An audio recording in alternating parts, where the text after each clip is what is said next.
जब सियासत में दलों की दीवारें ऊंची हो जाती हैं, तब कुछ नेता होते हैं जो राष्ट्रहित को सबसे ऊपर रखते हैं। कांग्रेस के वरिष्ठ नेता शशि थरूर ने हाल ही में प्रधानमंत्री मोदी की कूटनीतिक ऊर्जा की तारीफ क्या कर दी, खुद उनकी पार्टी असहज हो गई। सवाल ये नहीं कि शशि थरूर बीजेपी में जा रहे हैं या नहीं, सवाल ये कि क्या अब देश के लिए सही बोलना भी कांग्रेस में अपराध बन गया है।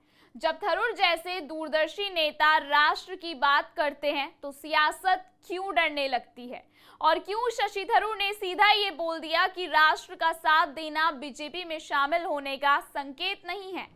क्या है पूरी खबर, बताते हैं आपको विस्तार से, लेकिन उससे पहले आन भारत डिजिटल को सब्सक्राइब कर दीजिए।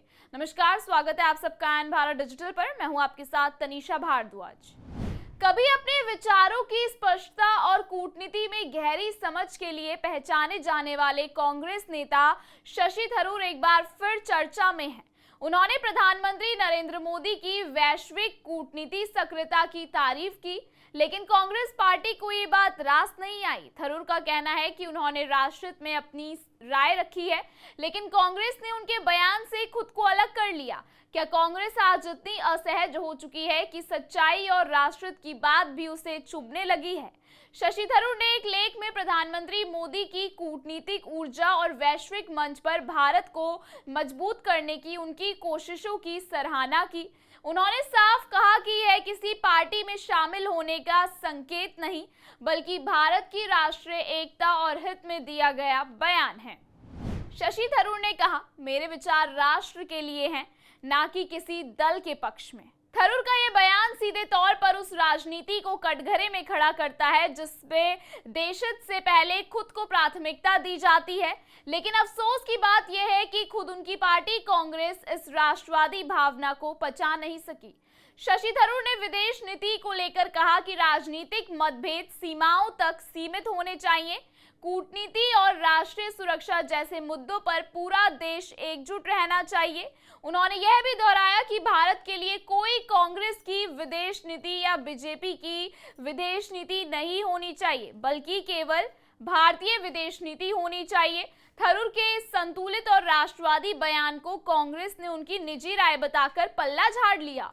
कांग्रेस प्रवक्ताओं ने तो यहां तक कह दिया कि भारत की विदेश नीति फेल हो चुकी है। अब सवाल उठता है, क्या कांग्रेस की यही मानसिकता उसे जनता से दूर कर रही है? कांग्रेस अब इतनी असहज हो गई है कि जब उसका ही वरिष्ठ नेता राष्ट्रहित में बोलता है तो पार्टी उस पर पर्दा डालने लगती है। शशि थरूर ने केवल वो कहा जो हर राष्ट्रभक्त भारतीय सोचता है कि जब कोई प्रधानमंत्री भारत का चेहरा दुनिया के सामने मजबूती से पेश करता है तो हमें उस प्रयास का समर्थन करना चाहिए। यह बयान कोई राजनीतिक चाल नहीं, बल्कि एक वरिष्ठ कूटनीतिज्ञ की सटीक मूल्यांकन क्षमता है। उन्होंने अपने अनुभव और वैश्विक समझ से भारत की हित की बात कही, लेकिन कांग्रेस इसे राजनीतिक नुकसान समझकर नाराज हो गई। थरूर की बातों से एक बात साफ हो गई कि कांग्रेस आज विचारों के स्तर पर खोखली हो गई है। जहां थरूर जैसे नेता राष्ट्रहित को सर्वोपरि मानते हैं, वहीं कांग्रेस की राजनीति अब बाकी दलों को घेरने में है। शशि थरूर की आलोचना नहीं, बल्कि प्रशंसा होनी चाहिए। उन्होंने एक बार फिर साबित कर दिया कि एक सच्चा नेता वही होता है जो पार्टी लाइन से ऊपर उठकर देश और सच्चाई के साथ खड़ा होता है। और आपको ये बता दें कि ये पहली बार नहीं है जब शशि थरूर ने राष्ट्र को ऊपर रखा है।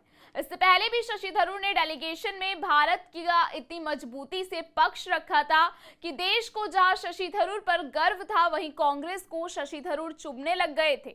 यहां तक कि कांग्रेस ने शशि थरूर के डेलीगेशन में शामिल होने पर भी आपत्ति जताई थी।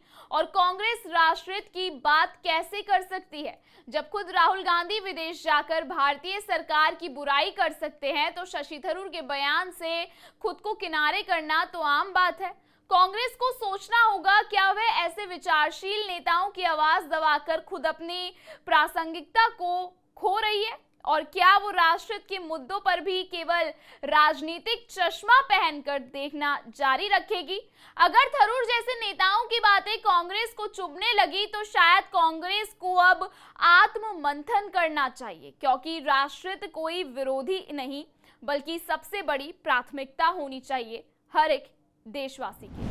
फिलहाल इस खबर में आपकी क्या राय है कमेंट सेक्शन में हमें जरूर बताइएगा।